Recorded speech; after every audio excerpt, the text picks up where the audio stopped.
The thing is, many people that work in the hospital, they have no idea that we have any animals up here.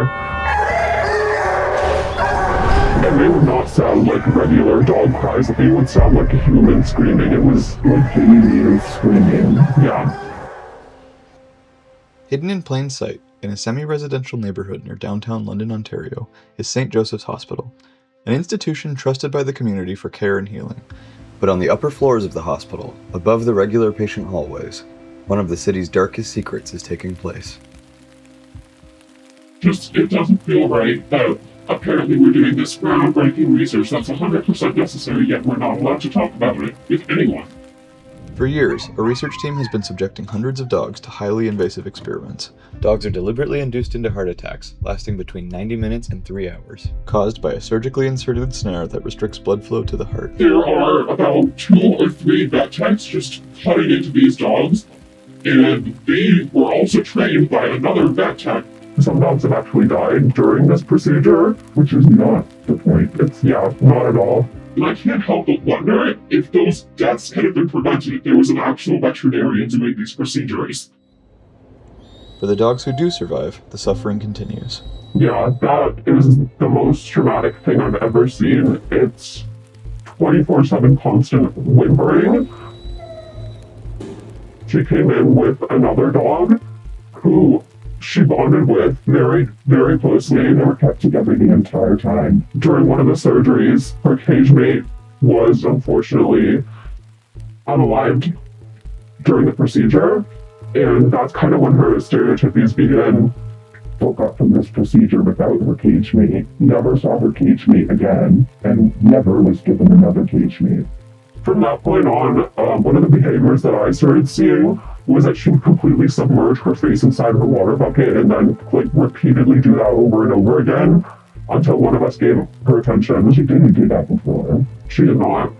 She also became a very vocal, whiny, crying dog. And they would not sound like regular dog cries. They would sound like a human screaming. It was like babies. Some dogs, because they're too excited, will run around their enclosure until they rip their incision open.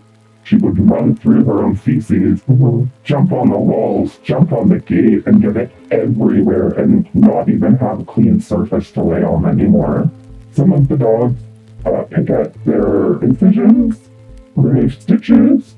Some dogs will also eat feces. Some dogs will drink urine. Some dogs will also suck on the tips of their tails until the fur is gone.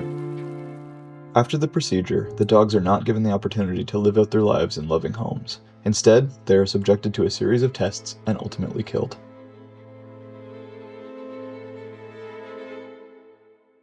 I bonded with Fee from the moment she came in because she was, like the other dogs, fairly scared.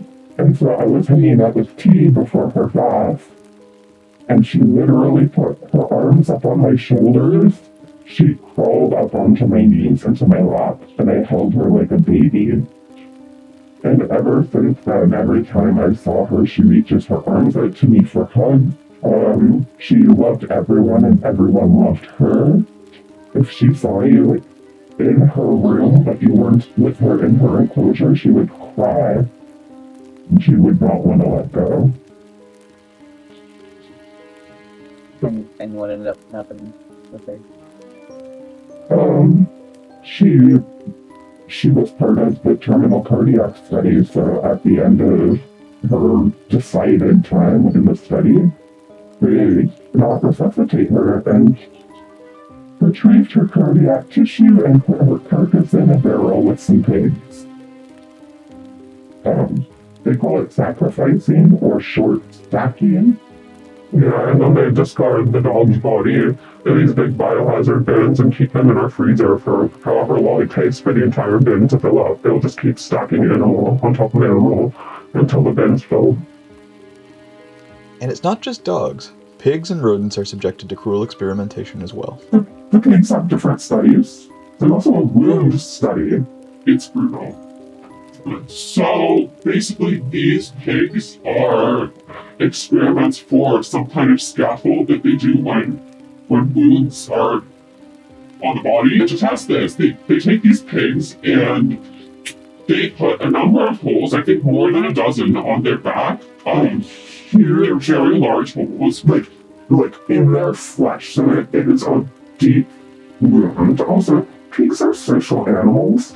When there are pigs together, they're almost constantly playing or interacting with each other, sleeping together. And because they have so much bandaging on their backs, they are isolated to prevent them from pulling each other's bandages off or pulling each other's stitches out.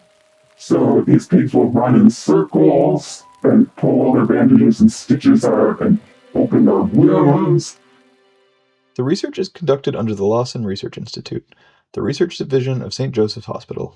Despite the hospital's prominent role in the community, many of its own employees remain unaware that animals are housed on site and subjected to these experiments. So the animal care facility is on the highest floor of the hospital, which many people don't even know exists. You can only access it through one elevator and one stairwell. Patients use the same MRI machines that animals use, which means patients are taken in the same elevator that pigs are transported in, dogs are transported in, rodents are transported in, and animal carcasses. And the only time that patients might have an idea that we have dogs at the facility is when they hear them barking through the elevator. Yes, or they might be aware of other animals because of the smell in the elevator after we receive one. There's also, we have to walk off the intake when we get the dogs. And you can see the delivery happening through the catwalk. That's also up there. There's a bunch of windows around that area that patients do have access to. So, and you would be able to see the delivery right through those doors if we didn't cover the windows up with garbage bags. They also get security personnel to make sure that nobody goes through those doors while we receive animals. Yeah, we have to cover them with sheets.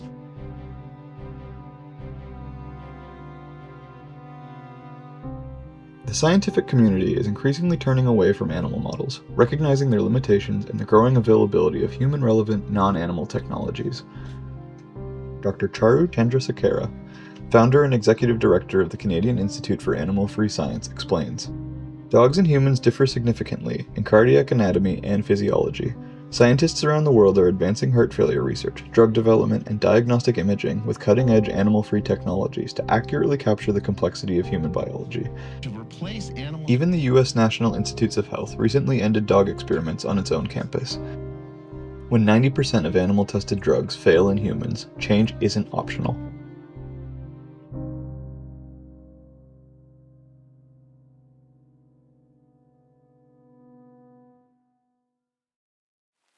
But it does really feel like what we're doing is wrong just because so much of what we're doing is being kept a secret. We're not even allowed to throw a bag of animal food into the normal trash. It has to be concealed.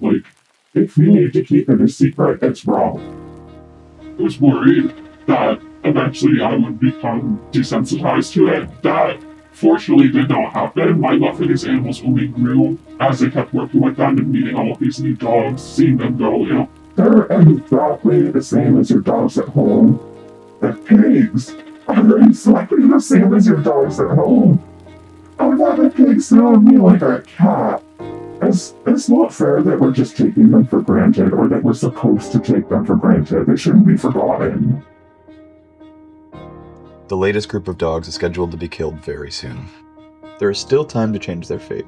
Join us in calling on St. Joseph's Hospital to halt the killing, rehome the animals, and commit to phasing out the use of animals in their research in favor of humane, science-based alternatives. Visit animaljustice.ca/animal experiments to help us save the remaining animals. We're literally calling them sacrifices, but I've had co-workers fight the urge to be sad, except I don't think you're protecting yourself by not allowing you to feel emotion when something bad is happening.